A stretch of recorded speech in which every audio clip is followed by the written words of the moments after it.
மிச்ச 4 பேரும் வரணும். கெமி வரணும், ரம்யா வரணும், சுபி வரணும், விக்ரம் 1 2 3 4. நண்பர்கள் அனைவருக்கும் வணக்கம். நேற்று எபிசோடு முடிஞ்சதுக்கப்புறம் லைவ்ல நடந்த விஷயத்தை பற்றி தான் பார்க்க போகிறோம். விஜய் பார்வதி, சாண்ட்ரா, பிரஜின், கமருதீன் இவங்கெல்லாம் சேர்ந்த மாதிரி ஒரு விஷயத்தை டிஸ்கஸ் பண்ணாங்க.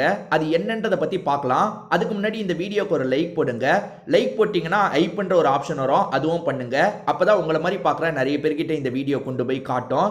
இதை தாண்டி சப்ஸ்கிரைப் பண்ணாமல் இருக்கீங்கன்னா சப்ஸ்கிரைப் பண்ணி சப்போர்ட் பண்ணுங்க. தொடர்ச்சியாக இந்த மாதிரி நிறைய வீடியோஸ் வரும். சரி, இப்போ விஷயத்துக்குள்ளே வந்துடலாம்.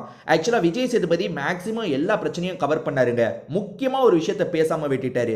அது என்னன்னு பாத்தீங்கன்னா, கேங்கா உட்காந்து யாரை நாமினேட் பண்றதுன்றத பேசாதீங்கன்றதை இவர் சொல்லியிருக்கணும். காரணம் என்னன்னு பாத்தீங்கன்னா, அடிக்கடி இப்ப பிரஜின், சாண்ட்ரா, பார்வதி சேர்ந்த மாதிரி யாரை காலி பண்ணலாம் அப்படின்னு பேசிட்டு இருக்காங்க. முன்னாடி அன்பு கேங்கு பேசுவாங்க. அன்பு கேங்கு கூட சரி பட்டம் படாம பேசுவாங்க. அதாவது டைரக்டா பேச மாட்டாங்க.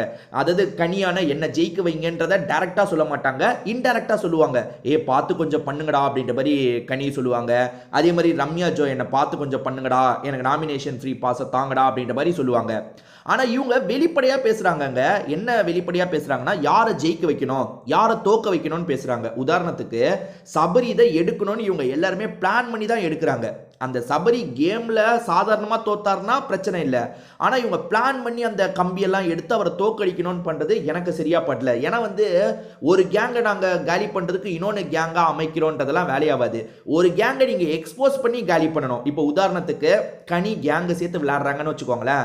உங்களுக்கு கிடைக்கிற எல்லா இடத்தையும் கனி கேங்கா விளையாடுறாங்க, கனி நீங்க எதுக்கு அவங்களுக்கு சப்போர்ட் பண்றீங்க, சபரி நீ எதுக்குப்பா எப்ப பாரு அவங்களுக்கே சப்போர்ட் பண்றேன்னு பேசியே எக்ஸ்போஸ் பண்ணோம். அதை விட்டுட்டு நாங்கெல்லாம் ஒரு கேங்கா சேர்ந்து அந்த கேங்கை காலி பண்ணுவோம்னு சொல்றது கரெக்ட் கிடையாதுங்க.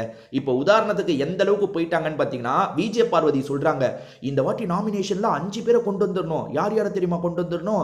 கெமியை கொண்டு வந்துடணும், சுபிக்ஷாவை கொண்டு வந்துடணும், ரம்யா ஜோவை கொண்டு வந்துடணும், விக்ரமை கொண்டு வந்துடணும், அதுக்கப்புறம் கனியை கொண்டு வந்துடணும் அப்படின்னு பேசிட்டு இருக்காங்க. இப்படி பேசலாமா? முதல்ல நீங்க 3-4 பேர் சேர்ந்து யாரை நாமினேட் பண்ணோன்னே முடிவெடுப்பீங்க. அப்ப பிக் பாஸ் கேமுக்கு நீங்க எதுக்கு வந்தீங்க? உங்களுக்கு நினைக்கிறவங்கள நாமினேட் பண்ணுங்க. இவ்வளோலாம் டிஸ்கஷனே பண்ணக்கூடாதுங்க. நியாயமா பிக் பாஸே இப்போ தலையிடணும். என்ன பண்ணிட்டு இருக்கீங்க? இதெல்லாம் டிஸ்கஸ் பண்ணக்கூடாது. உங்க முடிவு என்னவோ அதை மட்டும் சொல்லுங்கன்னு சொல்லணுங்க. ஏன்னா இந்த அளவுக்கு டிஸ்கஷன் போனா இதுக்கு மேல என்ன குரூப் தேவை? அவங்க குரூப்னு சொல்றீங்க, இது குரூப் இல்லையா? இண்டிவிஜுவலா உங்களால முடிஞ்ச கேமை விளையாடுங்க. முடிஞ்ச அளவுக்கு அவங்க கேங்கா விளையாடுறதை எக்ஸ்போஸ் பண்ணுங்க. அவங்க கேங்கா விளையாடுறாங்களான்னு கேட்டீங்கன்னா கேங்கா தான் விளையாடுறாங்க.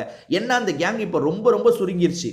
அந்த கேங்ல இப்ப கெமி பட்டம் படாம இருக்காங்க, ரம்யா ஜோவே பட்டம் படாம இருக்க ஆரம்பிச்சிட்டாங்க. அந்த அளவுக்கு அந்த கேங் உடைஞ்சிட்டு இருக்கு. நீங்க உடைஞ்ச கேங்க நாங்க இன்னும் உடைக்கிறோன்றதுக்காக நீங்களாம் கேங்க சேரக்கூடாது. கேங்க சேர்ந்து விளையாடுறது தப்பு.